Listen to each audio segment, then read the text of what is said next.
Assalamualaikum warahmatullahi wabarakatuh. Kami dari kelompok A, SMP Negeri 13 Banjarmasin akan memaparkan modul ajar yang telah kami susun. Kelompok kami beranggotakan Husnul Dini Anissa, Elina Amelia Soleha, dan Frankie Famasi. Informasi umum. Yang pertama, identitas modul. Modul ini disusun oleh kelompok A dari instansi SMP Negeri 13 Banjarmasin pada mata pelajaran Ilmu Pengetahuan Alam fase D di kelas 7. Materi yang digunakan pada modul ini adalah materi gerak dengan alokasi waktu 2 kali 40 menit atau 2 JP. Kemudian ada profil pelajar Pancasila.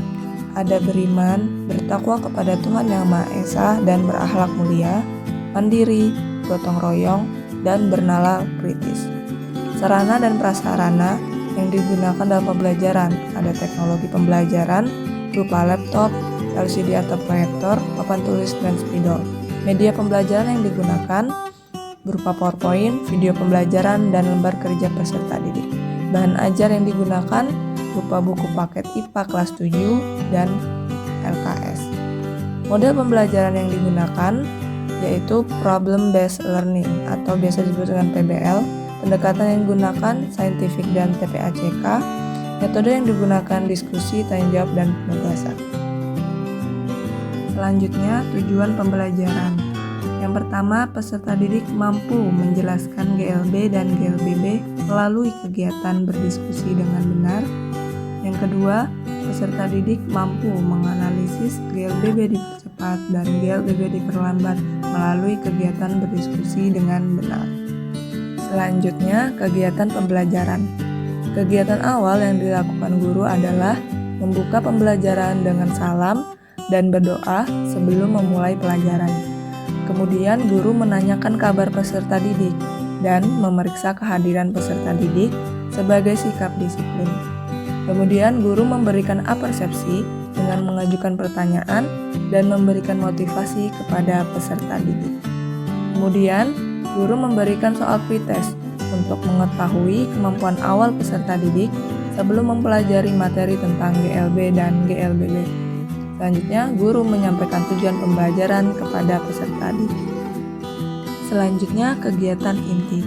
Sintak model pembelajaran Problem Based Learning yang pertama yaitu orientasi peserta didik kepada masalah. Guru menayangkan video untuk diamati oleh peserta didik. Kemudian guru mengajukan pertanyaan pemantik kepada peserta didik. Selanjutnya mengorganisasikan peserta didik untuk belajar. Guru meminta peserta didik untuk membentuk 5-6 kelompok yang beranggotakan 5-6 orang. Kemudian guru membagikan lembar kerja peserta didik pada peserta didik. Selanjutnya, membimbing penyelidikan individual maupun kelompok. Guru membimbing peserta didik dalam mengumpulkan informasi yang diperlukan dengan membuka buku paket IPA, bab 4, dan LKS, materi gerak dan gaya. Kemudian guru mengarahkan peserta didik untuk berkolaborasi dengan rekan sekelompoknya. Selanjutnya, mengembangkan dan menyajikan hasil karya. Guru meminta perwakilan anggota kelompok agar menyajikan hasil kolaborasi di depan kelas. Selanjutnya, menganalisis dan mengevaluasi proses pemecahan masalah. Guru memberikan kesempatan kepada kelompok lain untuk memberikan tanggapan atas penyajian hasil kolaborasi kelompok. Selanjutnya, kegiatan penutup. Guru membimbing peserta didik untuk membuat kesimpulan. Kemudian guru memberikan post-test untuk mengetahui kemampuan peserta didik setelah mempelajari materi tentang GLB dan GLBB. Kemudian, guru memberikan lembar refleksi kepada peserta didik terhadap pembelajaran yang telah dilaksanakan.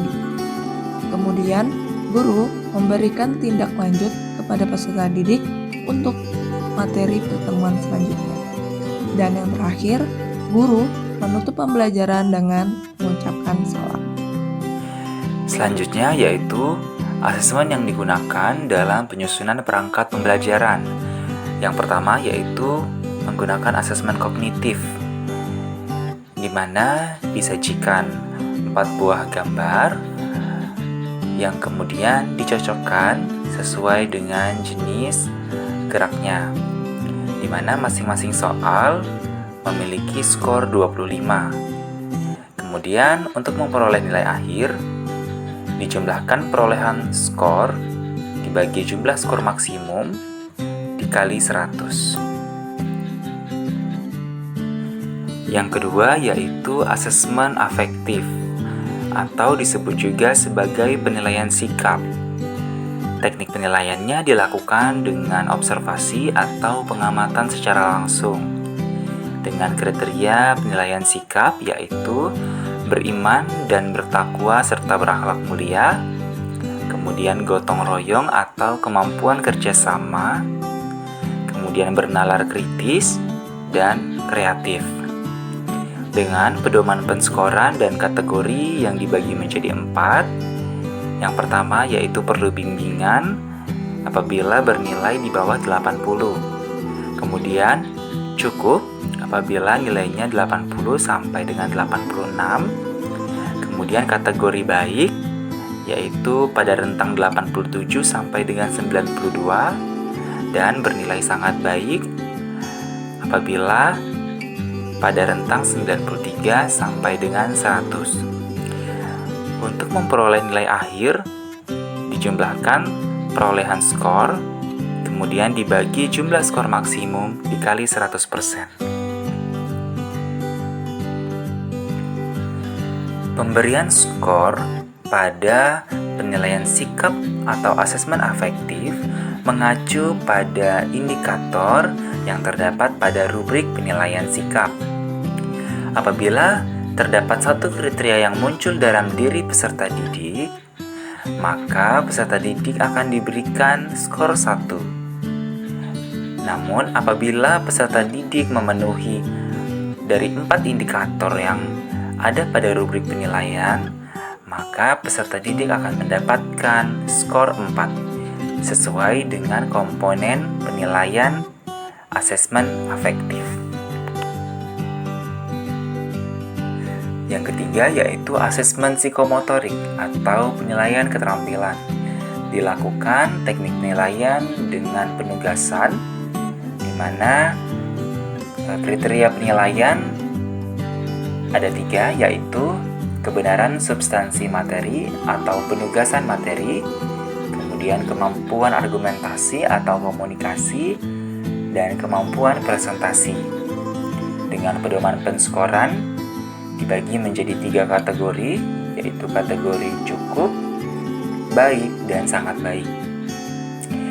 Dengan perolehan nilai akhir yaitu menjumlahkan perolehan skor dibagi jumlah skor maksimum dikali 100%.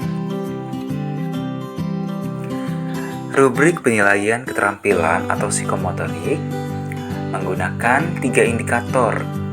Yang pertama pada komponen kebenaran substansi materi atau penguasaan materi. Indikatornya meliputi pengerjaan LKPD sesuai dengan panduan cara kerja, kemudian penulisan jawaban LKPD menggunakan bahasa yang baik, dan yang ketiga menjawab seluruh pertanyaan LKPD dengan benar.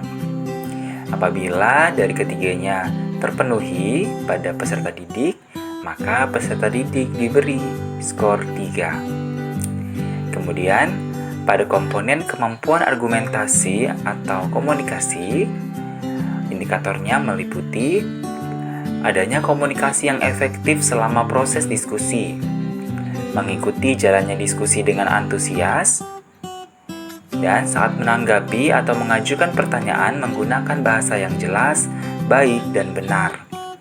Kemudian pada komponen yang ketiga, yaitu kemampuan presentasi. Indikatornya meliputi menyajikan hasil LKPD dengan baik dan benar, presentasi menggunakan bahasa yang jelas, dan seluruh anggota kelompok berpartisipasi. Lampiran yang kami gunakan pada modul ini berupa soal pretest sebagai tes diagnostik dan soal post-test sebagai tes sumatif. Lalu, lembar kerja peserta didik atau LKPD sebagai tes formatif. Dan yang terakhir, lembar refleksi pembelajaran.